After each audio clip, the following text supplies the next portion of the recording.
I know what you may be thinking, but no, this is a good game.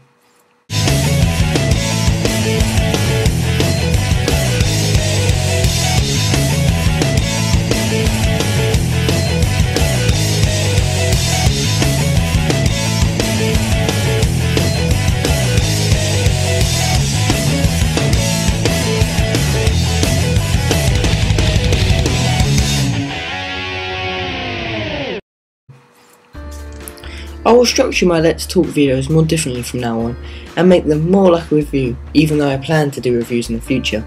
Apologies in advance, I will not show any footage of the game for copyright reasons and stuff like that. But let me start off by saying this is a pretty good, solid game. Not like those other games you get where they're based on a movie or TV show and they put out any old crap together to make a quick buck, like Iron Man on the PSP. It's a really bad game, bad controls and whatnot. Now you'd think a game intended for 8 to 10 year olds would be short, easy and fun to get into. Well, if you thought that, you'd be dead wrong. I clocked the amount of time it took me to do one level. Guess how long? Some of these levels take around 30 to 40 minutes, and that's after I knew what I was doing. You really have to put a lot of effort into completing one level. I would have done one level and then just stopped.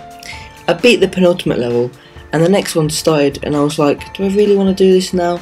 Guess I might as well, but this game is fun, so I don't think I hate it. But then hey, shouldn't a game where you can wish for what you want be easy? No. Essentially all the fairies have lost their magic for reasons I'm not going to tell you.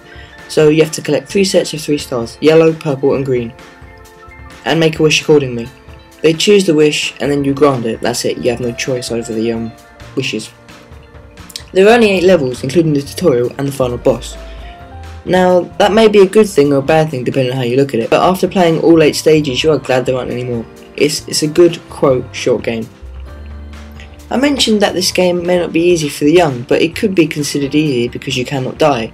You have unlimited lives and unlimited continues, so if you're in a hard spot and want to respawn, say, before the boss or before a hard area, tough. You just respawn, if you fall off a ledge you just respawn where you just were, like Mario Galaxy. But you have a health bar, so basically you can die as many times as you want if you really want to die. But this game is not perfect. Some of the controls are really bad. The dive button and the push button are the same button, so I guess you can see what's wrong with that, right? I can recall countless times of Timmy launching himself past the block I intended to push and just fall off the cliff. Also, if you want to make a really precise jump, you better have faith in yourself. In one level with moving Ugonium, it's really fast and Timmy is not too fast, so I fell off quite many times just to make that precise little jump. Also, when you make a wish, you'd like to use it, right? That is intended. So you press the L2 button to open the wish menu and try to select the wish. Okay? Select the wish. Damn, this isn't working. I pressed the right button and it doesn't move onto the wish that I want. Those controls are impossible. They physically do not work. I only press the L2 button so I can look at what the wishes are and what they're called. But luckily you can just press the L1 button to quick select the wishes. They just cycle from wish 1 to wish 2 to wish 3. Jumping can be an issue sometimes because it's just bad platforms and that. In terms of attack, Timmy cannot really do anything apart from the butt bounce. Yes, that's what it's called. But the butt bounce is dead on. But I didn't know that was a form of attack until just this morning. Though when you do use the butt bounce, it's pretty hard to. I know I just said it's dead on, but you have to be really over the enemy's head. If you're on their sword or their leg, you're going to get hit. As any good game, you can buy power-ups. Some make you sprint longer, and some give you extra health. But some of them just feel like cheating. There is a coin crown detector, which is for 100% completionists, and if you want to buy more things in the shop. You can buy a star detector, which destroys the exploration for the stars, but this thing is goddamn essential at later levels. And the ultimate rule breaker, a special item detector, which basically detects little boxes with bows that contain money, health, and collector stickers. That is a destroyer of levels, but it does help. The bosses are another story. They're really easy, most of them, but there's one I recall in the level Get a Clue, which is painfully difficult. Not because it's hard or made well, just because it's broken.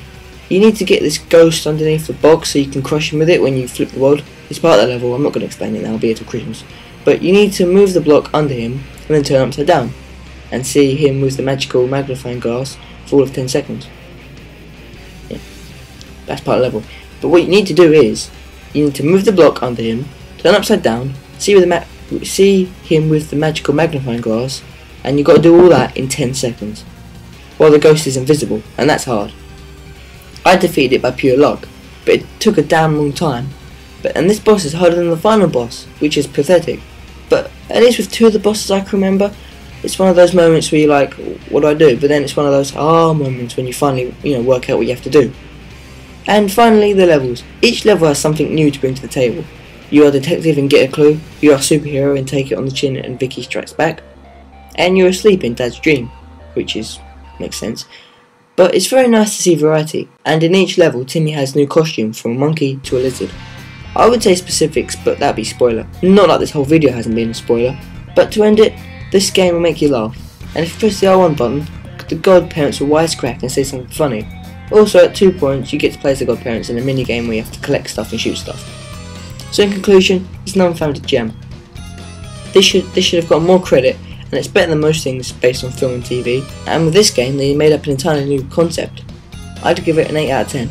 Solid, but like I said, it does have some control issues. 8 out of 10. See you next time. Until next video.